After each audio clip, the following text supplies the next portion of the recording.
Japanese convenience store sales have come out at a lower than anticipated negative 3.3%, a foreboding sign ahead of department store sales data released tomorrow. But how representative are these figures, and have government subsidies aided or injured the domestic economy? On the phone with me now is Jon Copestake, Chief Retail and Consumer Goods Analyst at the Economist Intelligence Unit in London. Hi Jon. So far this year we've seen consistent month-on-month declines in retail sales figures from Japan. Is disposable income really on a slide, or is it simply that we're now seeing more frugal thinking from Japanese consumers?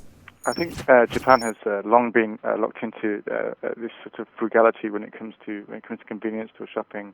Their sales growth in Japan, the whole stagflation thing, sales growth in Japan has been very weak for a long time, as has retail sales and has inflation. So this isn't anything new really. It seems to be quite entrenched where the whole lost decade is coming back into the noughties.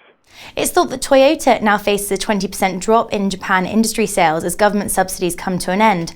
Automobile sales had grown faster than any other Japanese market this year as a result of this stimulus. But how harmful are these inconsistencies for the markets?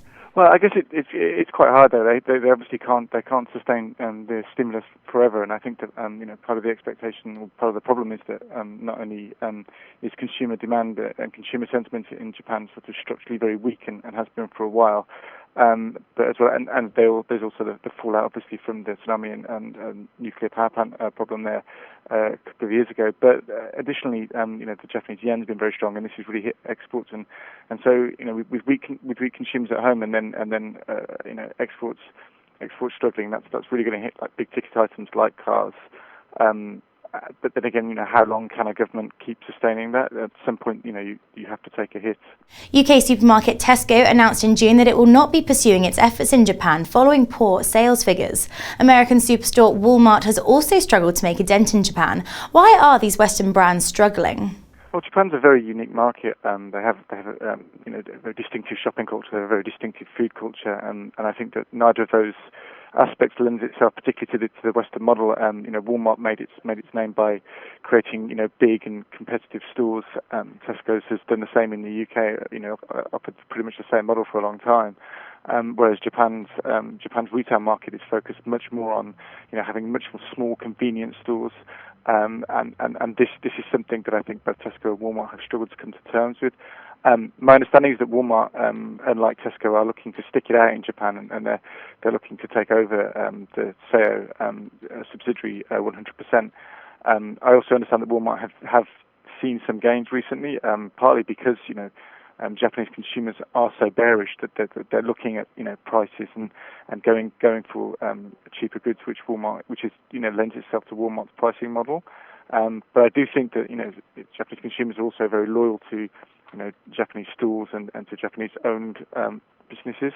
So that's another factor that may come into play if Walmart does take over its business 100%. The Bank of Japan are targeting inflation as a step towards combating the global slowdown. Is deflation a concern more for the consumer or the company? I think it's more of a concern for the company than the consumer. Japanese consumers obviously, the problem for them is much more on the savings side, obviously, because they're obviously not seeing any value added to their savings when you have things like deflation. But Japanese consumers will benefit from cheaper prices and from deflation generally, and I think that's one of the factors that has really been an influence on the Japanese market, for at least the last decade. I mean, Japan has seen negative retail sales volume growth for every year of the last 5 years, except for 2010, when obviously there was obviously a rebound.